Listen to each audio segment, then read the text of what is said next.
San Diego Comic-Con, a bombshell was dropped by Marvel as we have the full Phase 5 and some teases for MCU Phase 6 and an actual direction that it looks like the franchise is going in. You know, Phase 4 seemed a bit disjointed.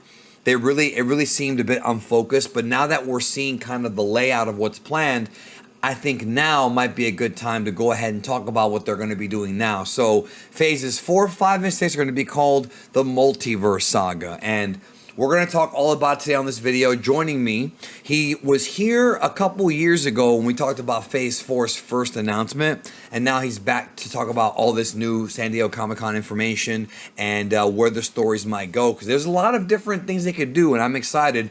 Please welcome back Hayden. What's up, man? Hey, Danny, it's very good to be back. It's been a minute since we talked MCU, but a lot of stuff just got dropped, so yeah, gotta dissect it. Yeah, so 2023 to 2025 is like the next 3 years of Marvel. We found out at San Diego Comic-Con that Black Panther 2, Wakanda Forever, is going to be the last film or story that is in Phase 4. And they're going to begin Phase 5 with Quantumania. Now, before we get to that, I want to ask you, we know that Kang the Conqueror was introduced technically in Loki and in Quantumania, he's supposed to be the main villain of that film, but now we're seeing that he's going to be the main villain. He's going to be the main villain of the entire saga. So how do you feel about Kang the Conqueror being the new Thanos? Like, I feel like Thanos has a very unique charisma about him, but Jonathan Majors is a great actor. Kang's gonna have to be a different kind of character. He's gonna have to give us different. He's gonna have to give the Avengers a different challenge compared to Thanos. Yeah, totally. Well, first off, to answer your first question, when they first announced that he was going to be the villain of Quantumania, we didn't know anything past that. And when I first heard that, I was like, I was happy, but a little concerned that he was just going to get one and done. I was worried about that. Which I was like, man, that's a huge waste of like a crucial tier 1 Avengers villain. Like, he's been one of their main baddies, a little bit with the Fantastic Four as well. But he's primarily an Avengers villain, like a top level threat for them for decades. So right. I was afraid they were going to squander that opportunity with just Quantumania.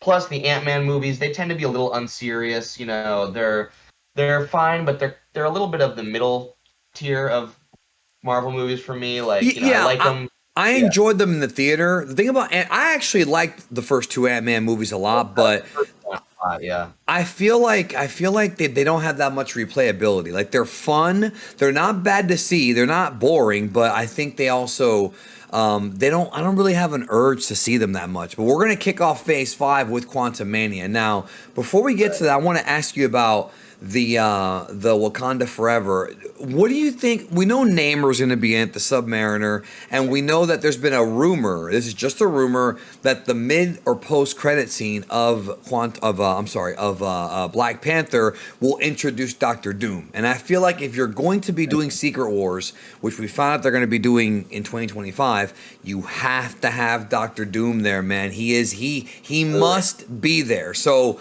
how do you feel about him being introduced here and not in Fantastic Four? I think it's a good idea, but what do you think? I'd say, well, the purist in me is a little bit of a stickler about Doctor Doom equals Fantastic Four. I know. Like, you can't couple him from the universe of the Fantastic Four and make him kind of his own thing, which it seems to be that's what they're doing.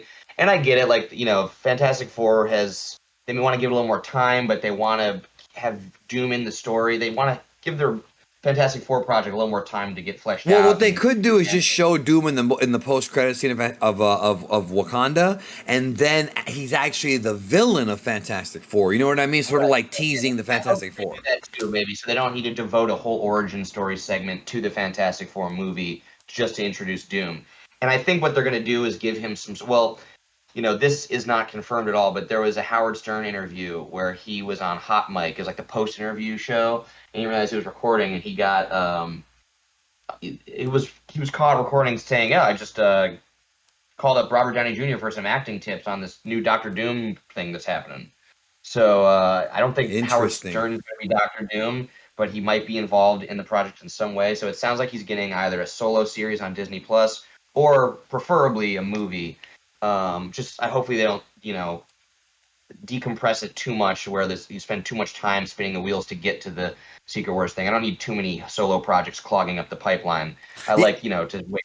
But it already kind of feels that way now with Phase 4. But it's interesting Right. because one thing we should talk about briefly before we get into Phase 5 is that the only thing they announced for Phase 6 so far has been the 2 Avengers movies and Fantastic Four. That is not the only thing that's going to happen. We're going to have multiple Disney Plus shows as well as more movies. So I feel like people need to understand that this pathway we're going to be looking at is only going to tell half the story. There's still much more to go. So what are your thoughts on Quantumania? Where do you see Quantumania, Ant-Man, the beginning of Phase 5?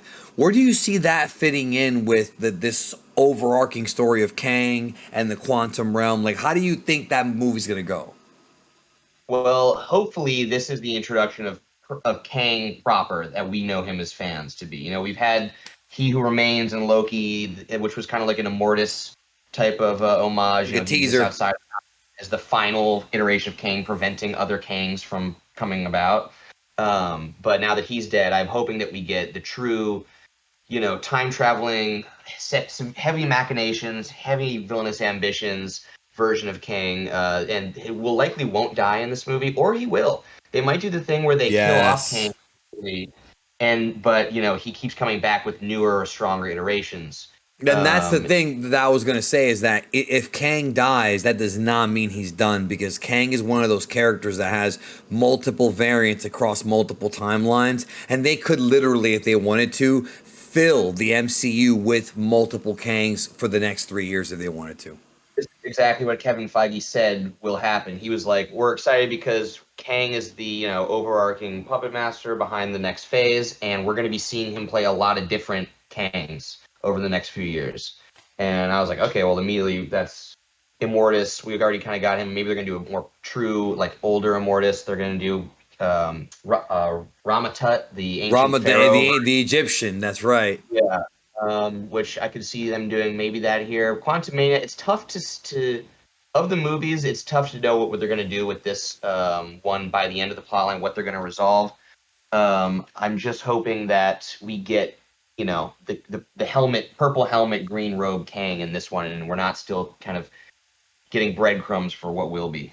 Well, because the quantum realm was such an important factor in what happened in Endgame with the time travel, I feel like what they're going to do with Quantumania is probably, and I'm hoping this is what they do, is actually explain to the audience what has happened and explain what happened in Loki season finale. Because even though I understand what happened, obviously Loki and the TVA were destroyed. Loki destroyed the TVA and Kang and all that, and so basically now we have multiple branching timelines from the beginning of time. So because of that, I'm hoping that in Quantumania, it could be Hank Pym or it could be whomever. It could be Hank Pym or Scott Lang realize, okay, wait a minute, the quantum realm has changed. We have a disturbance in the Force, and that disturbance could obviously be Kang. Now, how do you think the Marvel TV shows like Secret Invasion, Echo?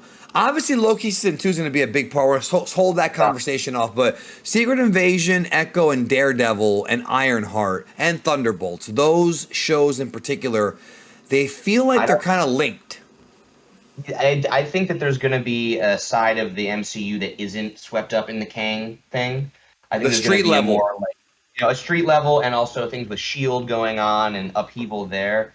So I think that's what's going to come with those. But before we move on fully from Ant-Man and Quantumania, my final prediction for that one is I do believe we will see Iron Lad in that one, because he travels the time stream. He is a member of the Young Avengers who has a relationship with Ant-Man's daughter, Cassie Lang, Stature. Right. They're romantically connected, and I think if they're trying to build towards the Young Avengers, which it's pretty obvious that they most likely are, that they're going to need to set up their relationship, and I think that this is probably their most likely window to introduce the Iron Lad or Kid Immortus. So you don't think Iron Lad is going to come in for Ironheart? That's what I was thinking. Maybe, but they would have to change the Iron Lad lore at a pretty fundamental level. Riri Williams has a lot more to do with like her story is being set in Chicago, her parents, Tony Stark, Stark Industries. It doesn't have as much history with Iron Lad as Cassie Lang does. And seeing as Kang's already in this movie confirmed, I could see. I'm more so gut leaning towards Quantumania being the Iron Lad introduction movie. Now, Echo, I'm honestly not really interested. I've talked about that before. I could care less, but I feel like Echo is going to also be a bridge to show the Kingpin, continue what we saw in Hawkeye, which will lead to Daredevil Born Again. I think those two are linked. I feel like Secret Invasion and Ironheart are linked, just like how Echo and Daredevil are linked, and I feel like the Agatha show. The Agatha Covenant of Chaos will obviously be a takeoff of WandaVision, but my question is, we haven't seen the last of Wanda after Doctor Strange, so I'm genuinely curious if she's gonna be involved in this arc or they're gonna save her for the mutants. So it's another Kang tie-in. Immortus being the keeper of the TVA, and Renslayer being his number one. He's basically the keeper of the sacred timeline. In the comic books, Immortus is obsessed with Scarlet Witch, and he wants to either destroy her or actually bring him under his thrall to use her chaos magic powers to his own ends to help preserve things. But he knows through being a master of time travel what's going to happen, that her powers and her chaos magic and her hex is the thing that destroys the TVA and the sacred timeline and brings the end to it. Now, whether or not they're going to play that out all the way, or if they're going to keep their storylines separate, Immortus, throughout the comics, his history has always been intrinsically linked to Scarlet Witch. So whether and I think, it's tough to say because they've seeded a lot of stuff here, but she just ended her story in Doctor Strange. Well, we just left off with her story in Multiverse of Madness, right? And in there, we're seeing incursions start happening, which the post-credit scene. Yeah, the post-credit scene. Secret Wars equals incursions. When you hear about incursions, Secret Wars is coming. But she is, likely her and Doctor Doom or Doctor Strange. Doctor Strange being one of the key members of the Illuminati, one of the ones that breaks some of the most moral boundaries to, see the, as a means to the ends for them to help preserve the Earth from getting destroyed by the incursions. So it's all swirling around. I don't know how it's all going to conflate together for the Marvel storyline, but it seems that I think Scarlet Witch and the reality-breaking powers of her hex will factor in some way to either the formation of Battleworld or the Kang Dynasty, or maybe even the resolution to Secret Wars Battleworld, where everything has to come back together, and her chaos magic is the only thing that could put the pieces back together, rewrite reality in a way. Unless, of course, the Fantastic Four, which will be introduced at that point, and this might be getting ahead of our discussion because I wanted to actually answer your question about Secret Invasion and the Thunderbolts and Captain America. Well, that's all linked too. Yeah, so I think that those three have the through line to each other. I think Secret Invasion, the events of Secret Invasion, will be the and I don't know how much Echo will tie into this. I don't care about the Echo show all that much. We're in the same boat, bro. I don't care.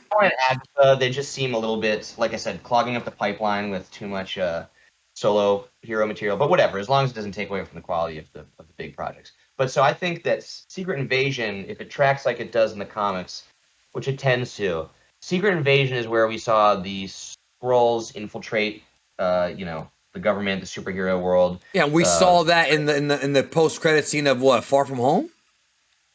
Well, Captain Marvel or something. Far From Home, maybe it was. No, it was Far From Home because Captain Marvel introduced. Yeah, right. Right. So that, because it's a TV show, so the Secret Invasion event in the comics is huge. I mean, it's far-reaching, and there's a lot of important superheroes that get revealed to be Skrulls that are important to the story. So if you're going to do it on the same level of magnitude as the comics, you'd have to have some big-name Avengers appearing in the show that get shown to be Skrulls. I don't know if we're going to have that because it's just a Disney Plus show, and it seems the main cast is just Nick Fury, Colby Smulders playing Maria Hill,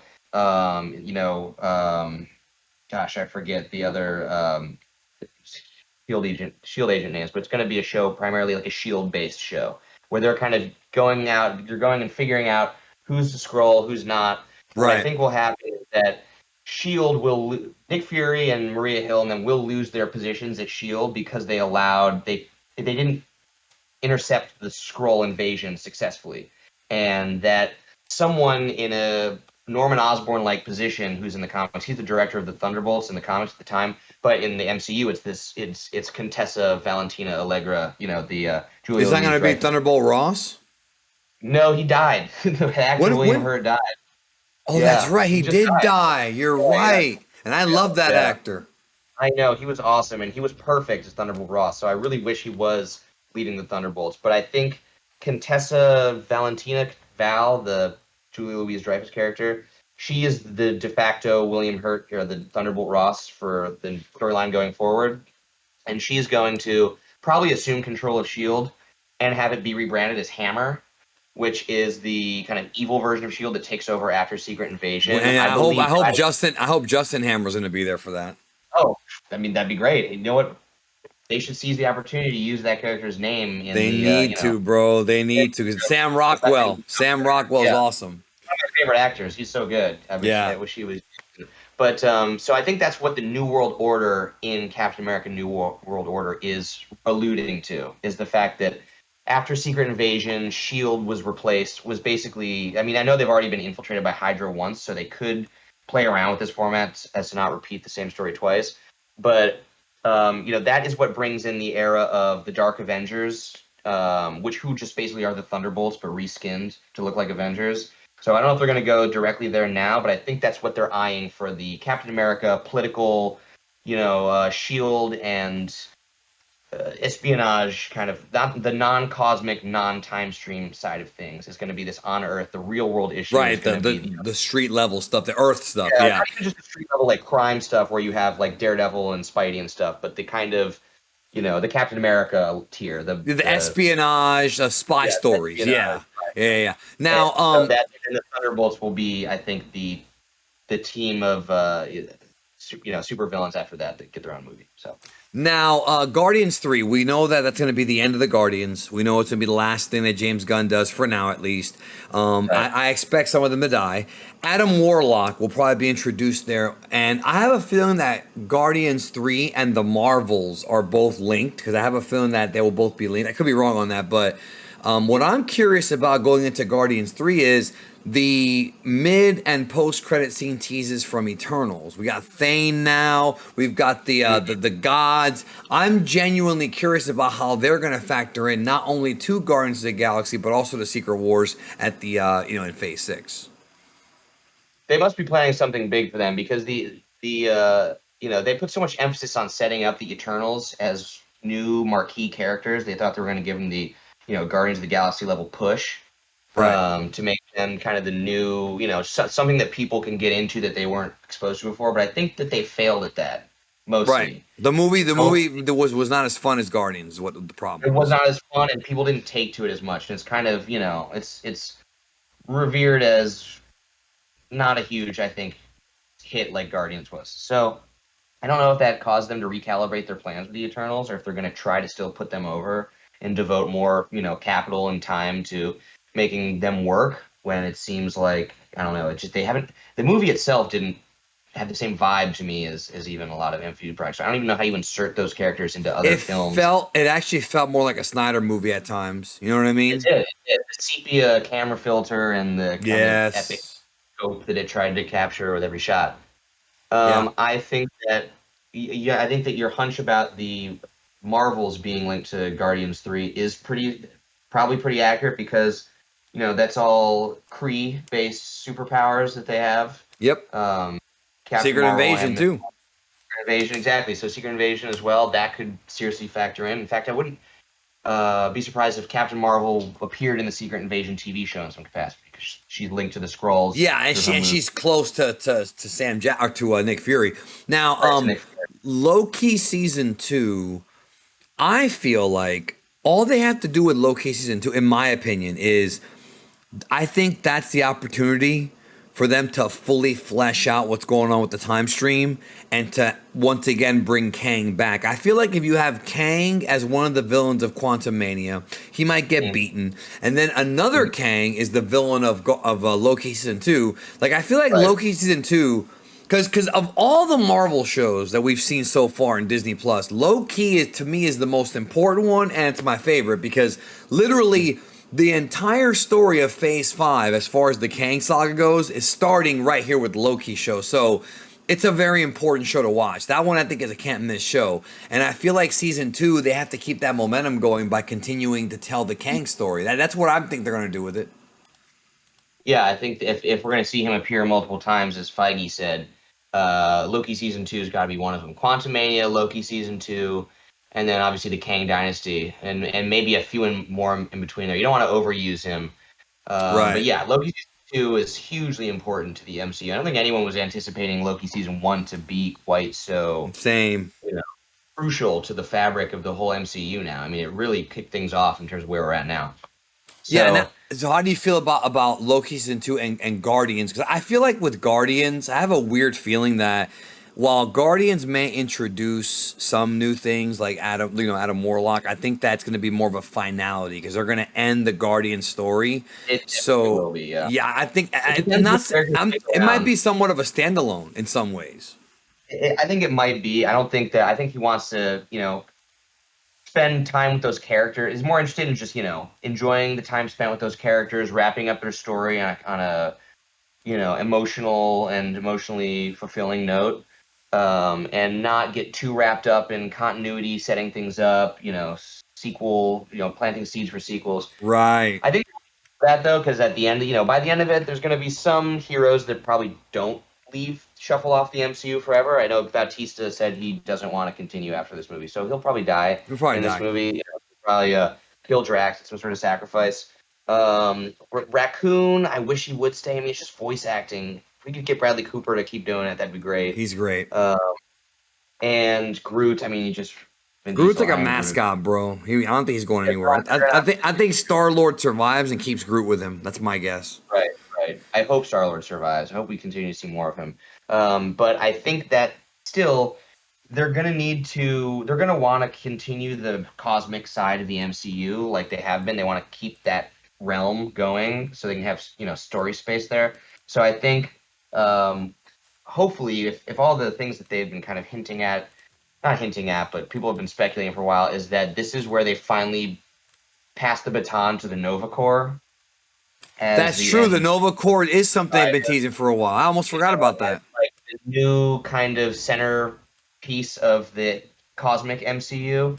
Whereas we get Richard Rider. I don't know if they're going to change his name because Dick Rider is just such an obvious. It's hilarious is what it is, bro. Name to try to get people into these days. But yeah, I mean, there's also Sam Alexander, the one that they did in the Marvel Now and the younger Nova. But I think Richard Rider is everyone's kind of classic. So yeah, I mean, I wish they would keep Drax alive, but what they need to build towards and what they probably will. I mean, I think they have everything in mind in terms of future storytelling and what they want to adapt. I think everything's on the table. So I think that the big giant Annihilation crossover where you have the Kree versus the Inhumans versus Annihilus in the Annihilation wave, they are the primary antagonists, and you have everybody kind of reacting to that. I was putting money down. I would bet that was going to be the seeds that are planted at the end of Guardians 3 is for the Nova Corps to take center stage. Some of the characters from Guardians universe staying around, maybe Mantis, Adam Warlock since he's new. And and the villain's going to be the High Evolutionary.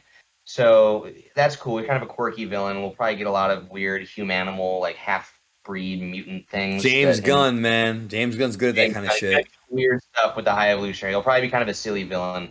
But he's also based in Wundagore Mountain, which is where Wanda and the Darkhold, have had their final stand in the last Multiverse of Madness.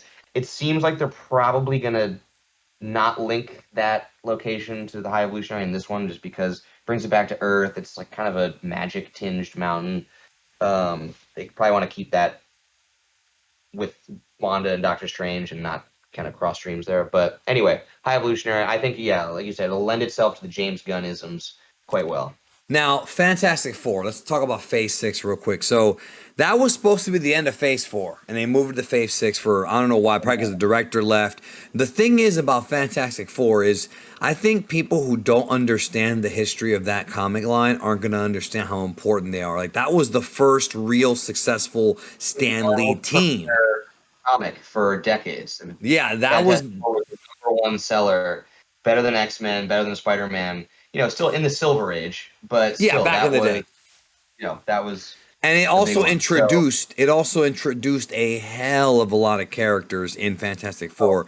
So I feel like this Fantastic Four movie is going to be a drastic change from the ones that we've seen before that have not done so well, critically or even financially. I feel like this Fantastic Four movie is going to take a bit of a different direction. I don't think they're going to do the origin story in the way they've done it before. I think they're either going to do it in flashbacks or get it done like before the credits even begin. I don't think it's worth doing it like that. But I feel like this movie's not just going to be about Richard, Stu, and Human Torch and Thing fighting Doctor Doom. There has to be something else going on. And even though I right. think Doom will be in the movie, I think this movie is far too deep into the MCU for it to be just a reboot movie. I feel I feel like Reed Richards, because Past that at this Reed Richards is like a genius, and he's involved in the Illuminati, other things like that. So I feel like he's gonna have to be a major player.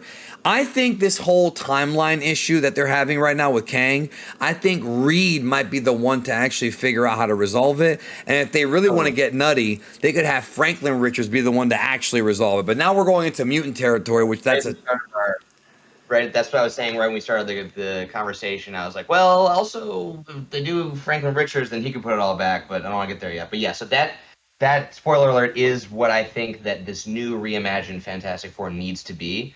I agree that they can't imagine them just it's the Fantastic Four. Here's their origin. They're in space. They come back. They're gonna fight Doom. All this stuff.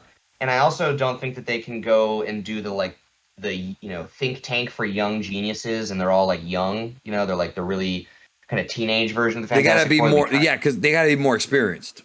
So I think what they need to do is kind of, and the only hitch in this plan is that John Krasinski kind of embodies I hope so. this version I of love that Fantastic guy. Four.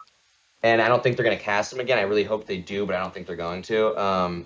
Seems like that was just a one-off cameo. But the version of Reed that he represents is what I think they should absolutely go with, which is the long and storied history. Like we meet them at a point in their career where the Fantastic Four storylines already, not storyline, but like they have as a unit, and they kind of have their world built out. Like it's an older Susan Storm and Yeah, they're Reed Richards. experienced, is what you're saying.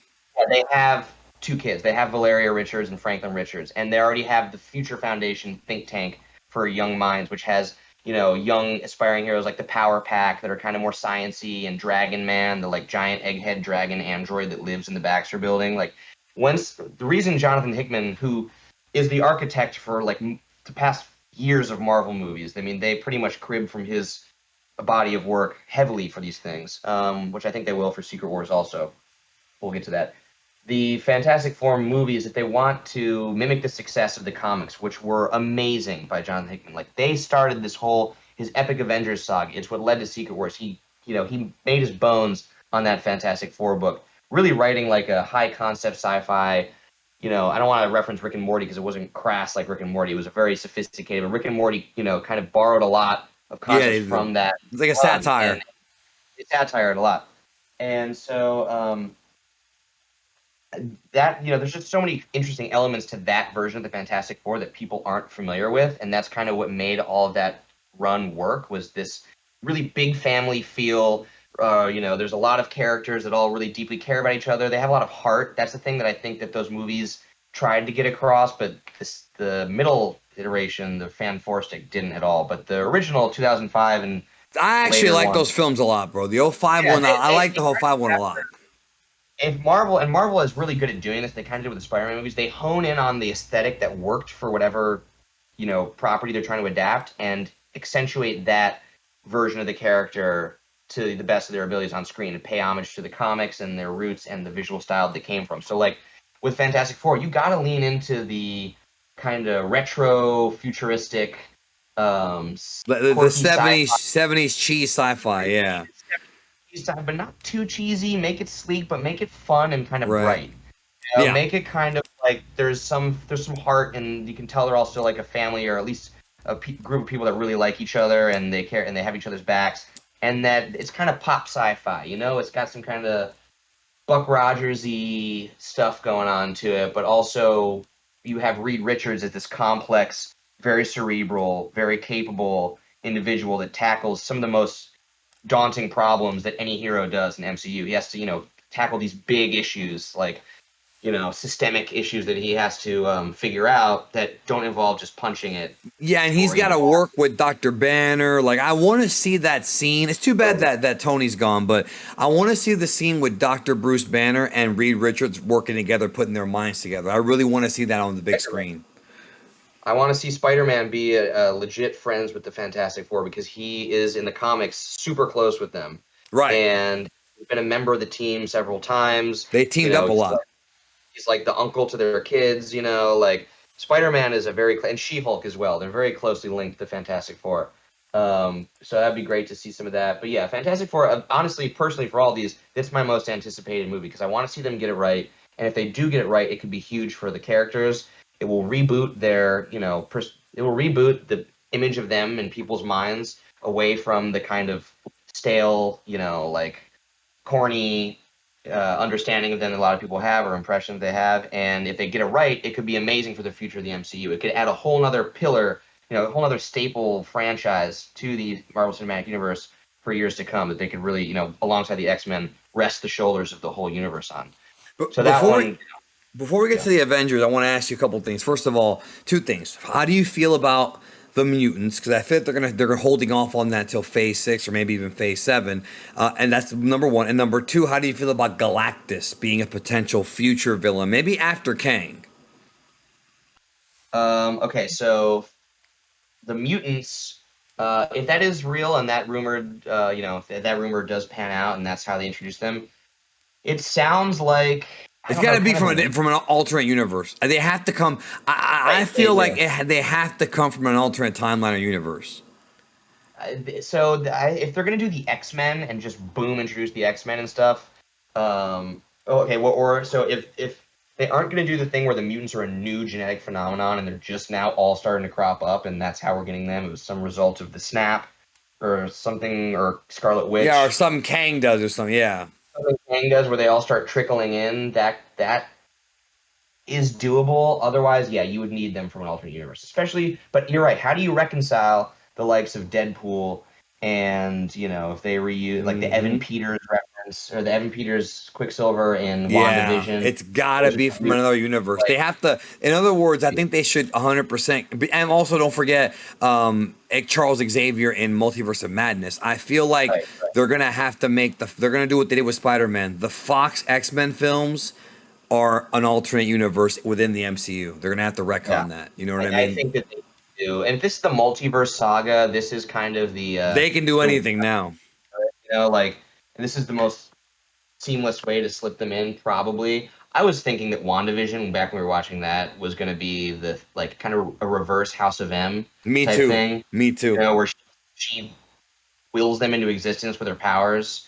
But yeah, so that's the big absence for me in all of this, especially in Phase 6, where they have many projects yet to be revealed. Where the hell is the X-Men? Where do they factor into this? Because you're trickling, and now you're trickling and trickling for a long time. We've been eating up the breadcrumbs for over a year now of stuff. I thought the Eternals might seed it with the Deviants and the Mutants being created by the Celestials. They've put in basically every single possible way the mutants could happen, but haven't indicated which way it's going to happen yet. Although Kamala Khan being a mutant or a mutation with the little X-Men guitar riff at the end of Ms. Marvel, that's a big indication that they might be natural. They might just be organically spawning now in the MCU. They might just be a new fixture that they're gonna slowly work in. I don't really. Okay, so the word the mutants, to me, that title evokes, I don't know. It's like a trickling. It sounds like the Morlocks. You know what I mean? It doesn't sound like the way you want to introduce the X-Men in a really big, bombastic, huge press release. The movie should be called X-Men or something.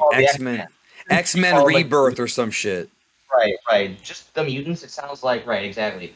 The Mortons, the Morlocks, or the what's the movie? Meet the Joneses or something like that. Or like the Inhumans, which didn't work. Right, the Inhumans, which didn't work, which now it doesn't seem like they're... Oh, no, wait.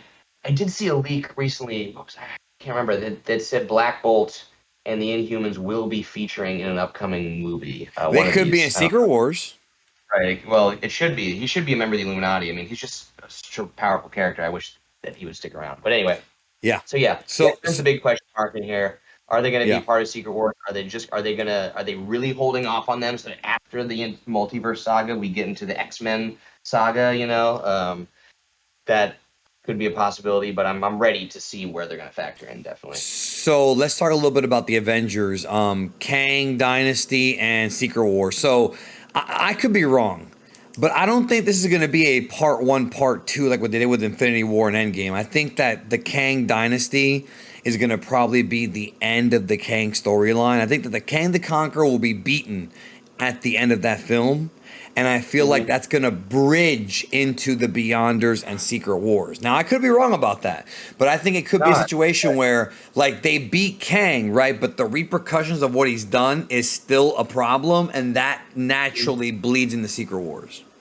I agree with that. I think that Kang Dynasty will see the end of his story, but I think even with his defeat, reality is just going to be ruined beyond repair from all the timelines converging. That could be where the incursions, kind of climax there, where you have all kinds of timelines and realities, all coming and done at once, and then you have Doctor Doom or maybe Doctor Strange or someone like that, salvage the pieces of what's left or force everything back into one salvageable universe where Franklin Richards makes one out of a yo-yo again, bro.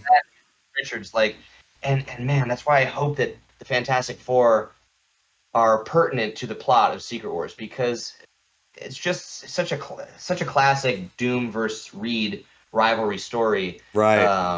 Have them not be part of it, it just feels like it's not Secret Wars without them. But it also feels like in Infinity War, where we spent time with all these characters for like a decade, and then Captain Marvel's movie was like the one right before Infinity War, and then she was touted as like, oh, she's gonna be like this Thanos busting character in this movie and like come in. She didn't end up doing that, which I'm glad they didn't. But I was kind of thinking like, man, like I don't know. We just got that character introduced, and she's what now going to be like the key to save it to defeating Thanos in this next one. I just didn't feel like she earned it over the other characters, so I didn't want it to happen. Now the opposite is true for me with the Fantastic Four movie coming out kind of quickly before these Avengers movies. I want them to be present in those stories because they're typically very important to those stories, but they're not going to be set up as long and as well as these other movies and characters leading into it. So I hope that they're in it. It might not be. It's the MCU. They like to do stuff differently. I'm sure it'll be very cool, whatever they end up doing. But to land on the point of Kang Dynasty. Yeah. The Kang Dynasty story Yeah. comics. Oh, Go ahead. No. All I was gonna say was, with Fantastic Four, it's weird because I'm like you. I want them to be an experienced team, but if they're gonna do an origin story, they're not gonna be experienced. So I almost feel like it could be a thing where Fantastic Four are a bunch of heroes that have been there the whole time, but we didn't know about them. It could be that. I would actually prefer that. Like they've been actually there the whole time, but we didn't see them. I would like that right. instead of them just getting their Even if powers. Richard doesn't have superpowers, he's so smart that he would have been, you know, colleague of Bruce Banner and Tony Stark's before that. So Yeah. he would have story for a long time. So anyway, with Kang Dynasty, in the comic version of Kang Dynasty, he takes over. He comes from the future with his son. They take over the world using very smart Machiavellian tactics, turning the people of the world against each other so that they can't unite against a common enemy. And ultimately, he's defeated. And the world it's not reset by time travel. It's just they have to deal with the ramifications, so they can't end game it. And I don't think they would to rehash that storyline twice. I don't think they're going to defeat Kang with time travel in this one. No, that would be a bad idea. It would be a bad idea, and either they live with the consequences and put the real world back together after it's gone to hell, or it ends in this just ruined state of reality, cosmic dust thing, which gets reconstituted by the Beyonders or Doctor Doom. Now, the other question is, how similar is, well, that's Kang Dynasty, but moving on to Secret Wars, I think most people are asking this immediate question: is it going to be 1984 Secret Wars, or is it going to be 2015 Secret Wars? I think it's going to be a hybrid. They're going to take ideas from both. I think that, my gut tells me it's going to take ideas from both. But I think based on their track record of Infinity War borrowing just a few concepts from the original and having that first movie really heavily structured on the Infinity event from And the Jonathan Thanos Hickman's quest. and Thanos Quest and the Infinity Crusade. Those were lesser pulled from, but you have kind of a similar plot structure, and you have the Black Order of characters serving as like field Right. generals Yep. for Thanos. That's all Hickman material. I think because of the original being kind of just like, it was made to promote a toy line, so it was just kind of an excuse to put all those characters together and have them fight.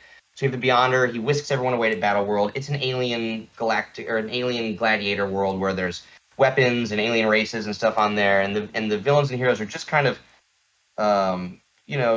floating around and having skirmishes with each other, and a few of them are changing sides and allegiances. And Doom figures out how to take Galactus's power, and then the power of the Beyonders becomes really powerful. I think that Secret Wars, the movie, will take some of that, but it's a fairly simplistic plot.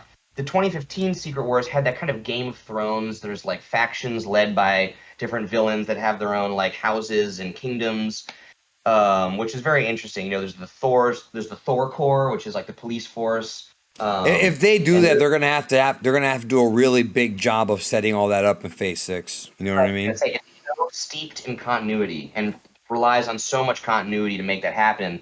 They might realize that it's just too continuity intensive, too fact intensive for the average viewer. However, the MCU has a good amount of continuity now. I mean, you're seeing it with What If, and I could see a lot of those concepts or characters maybe coming back in the Secret Wars movie. Yeah, like Captain But Carter. they have a lot of continuity that they like to play around with now, and with the multiverse phase things happening, I think we're going to see a lot of variants and interesting plays on superheroes, different versions. So, What do you think about the ShangChi mid-credit scene with the 10 rings? Where is that going in your opinion?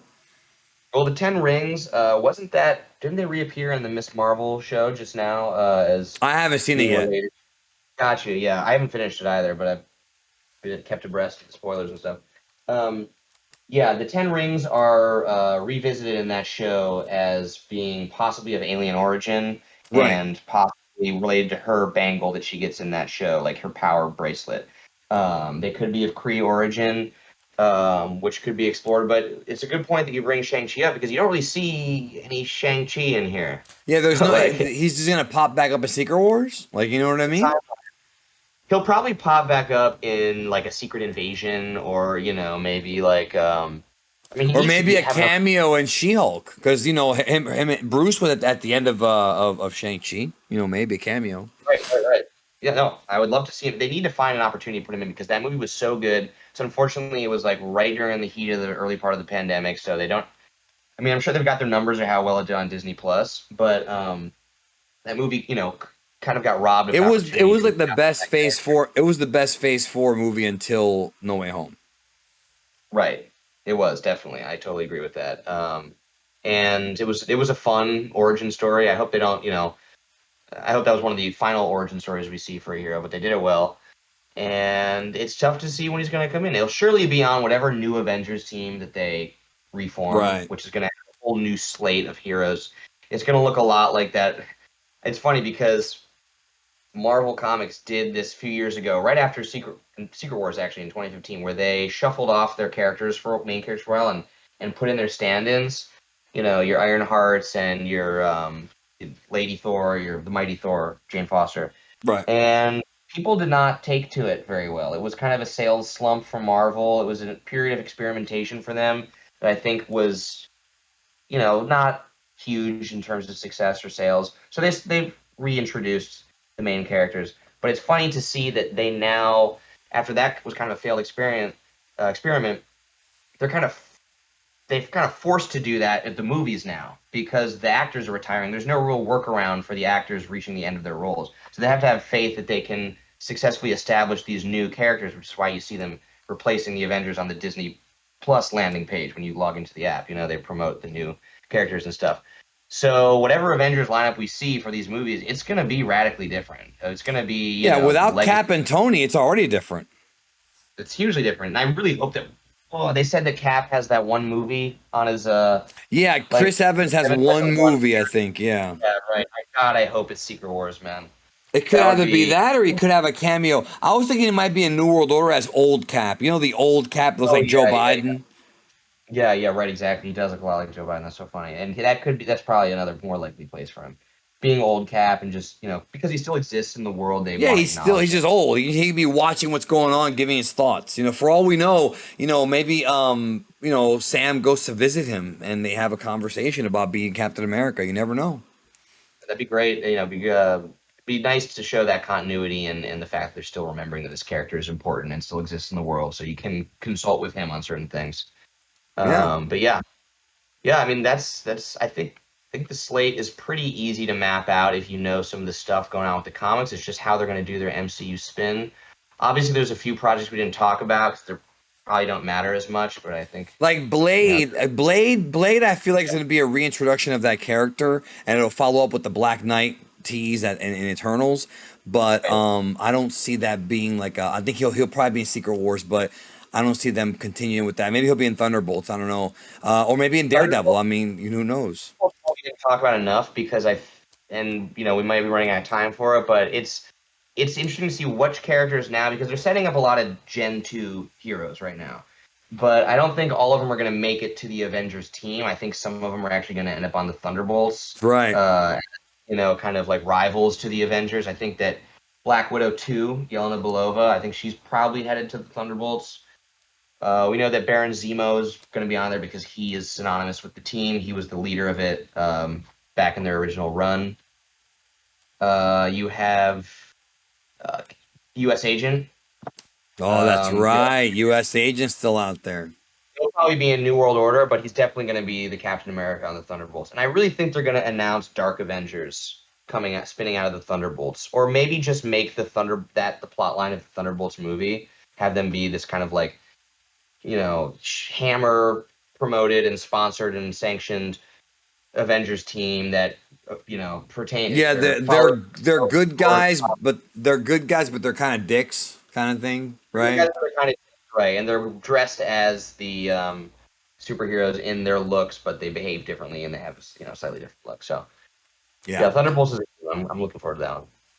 All right, well, yeah, we went like a little over 45 minutes, and that's. I want to keep it short, but that's actually okay because I'm put it out as a podcast because it was, we talked a lot. I mean, there's a lot of announcements. There's a lot of shit. Yeah, they dropped a lot on us, yeah, and they've still kept a lot of stuff out because for Phase 6 we're gonna have both Disney Plus shows and movies, and we've only heard about 3 movies. We don't even know. Like Loki season 3 might happen. We might get another Hawkeye season. We might get another Daredevil season. The Punisher. They could bring back the Punisher. There's a lot of things they could still do that they haven't done yet, and then, of course the XMen, which is the big question.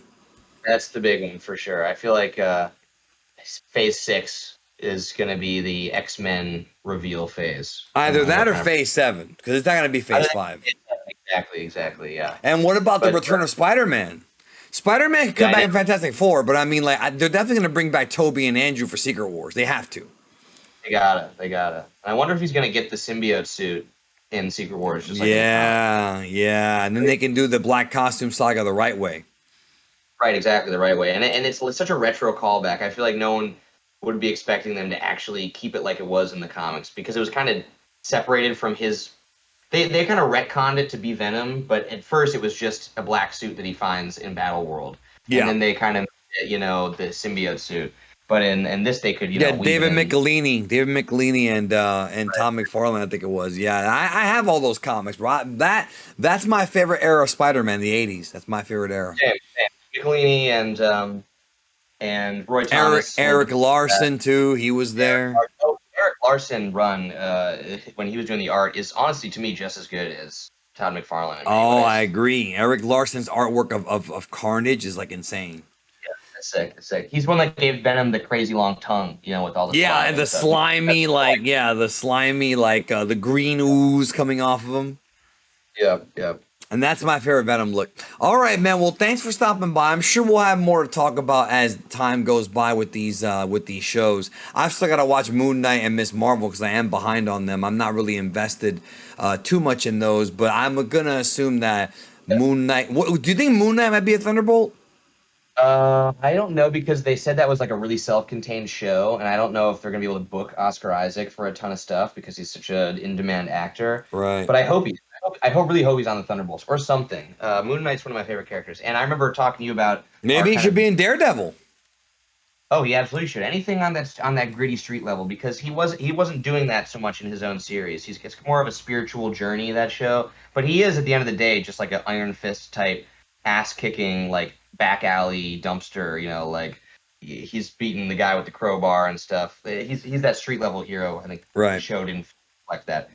But anyway, Moon Knight's good. I know we both had Marvel fatigue, recently with these shows and stuff, and I lost some steam as well. But Moon Knight does pick up, and Miss Marvel's been fun too.